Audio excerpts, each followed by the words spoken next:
lang mga bossing. Tama ba to? Ayan, by the way si bossing magte-test drive lang kay Tano. Diyos ko po naman. Hindi ako makatanggi mga boss. Pero mamaya malalaman nyo kung bakit ko inalok si Tano sa kanya. Let's go. Test drive lang sila. Yan na si Tano mga bossing oh. Pinaputok pa yung pops and bangs. Diyos mo yung marimat. Huling paputok na pala kay Tano mga bossing. So ayan mga bossing, magandang umaga sa lahat. At eto na nga ang sinasabi ko. Nadali tayo ng padrino mga bossing. So ayan si Kuya. Kuya, taga saan po kayo? Jimmy, Cavite. Peace bomb Kuya. Pangalan nyo po? Tong. Ayan si Sir Tong. Ka-workmate pala ni Papa. So yung tatay ng asawa ko mga bossing no. So ayan mga boss, nadali tayo ng padrino. By the way, nag-walk-in si Kuya Tong. Dahil ayun nga, katrabaho niya si Papa na tatay ni Mrs. Bilang guard po sa Meralco ba tama? Ayan, guard po si Kuya po isang guard mga bossing. Ayan, marangal na trabaho, nag-ipon para sa pangarap niyang Honda Civic. Mga bossing actually, nag-walk-in siya para sa budget meal. Tapos nag-usap kami, sana ito si Dongkoy mga boss. Kaso 195 to. Tinanong ko si Sir Tong kung magkano ang budget. Yun nga, 100 to 120k lang. 120k lang mga bossing. So, hindi kaya, medyo malaki puhunan kay Dongkoy. Mga bossing, ito si Tano, hindi natin binibenta mga bossing ha. Para lang sa ikalilinaw ng lahat.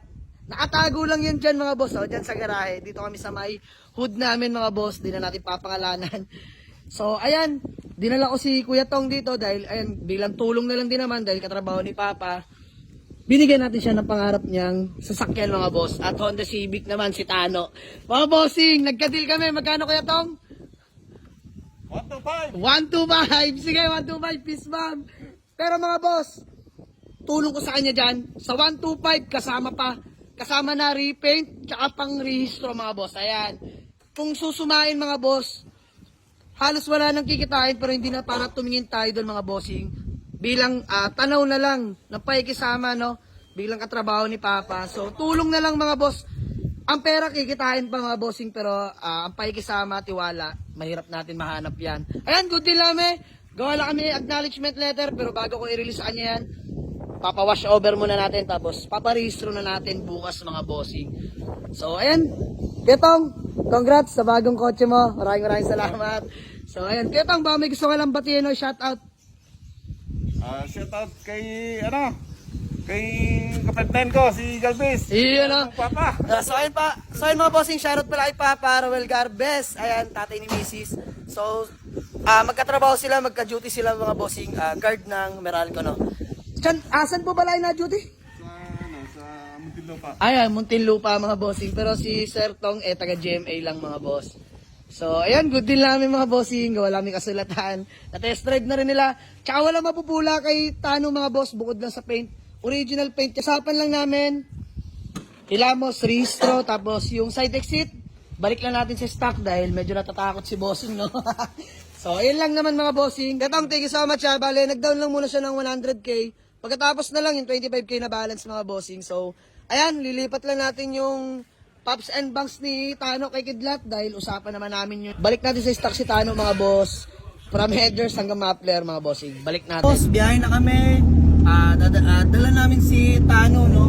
So, papunta tayo kay Lancia Auto Works mga bossing para palitan na yung headers. Tsaka, palit na rin yung computer box dahil balik sa stock ang usapan namin mga bossing.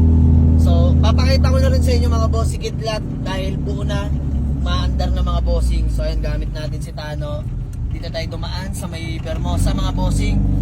Dahil yun ang request ni Sir Tong, no? Yung nakapag-avail na ito kay Tano. Balik sa stock mga bossing. So, abangan nyo. Ayun na nga mga boss. Andito na tayo kila paring Chano. Paring Strong is in the house. So, ayun mga boss. Andyan lang si Kidlat. Peace. Saba. Ayan. Huling paputok na pala kay Tano mga boss. Demonyo. So, ayun mga boss. Ayun na si Kidlat. Check natin. Kamusta yung status ng engine mga boss dahil yan, bagong refresh, lahat palit na mga bossing, buhay na ulit, let's go mga bossing, ayos na si Tano, napagpalit na namin yung headers at computer box. So balik sa stock mga bossing. Ayan, nilagay na ulit natin kay Kidlat, demonyo na siya ulit.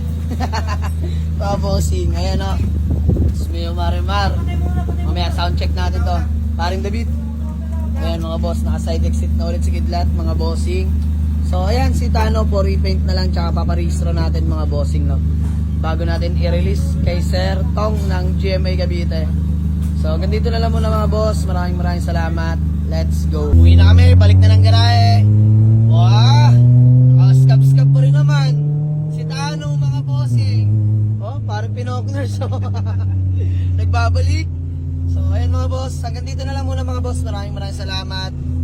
Officially sold na si Tano. Buyer from GMA Cavite. For release na lang to. Imasin lang natin. Nandiyan si Tano. Diyos mo Marimar. Sir Tong. Sir Tong, saan mo ginamit si Tano? Sa Baklaran, medyo okay naman siya. Nakabalik naman ng maayos. Yes!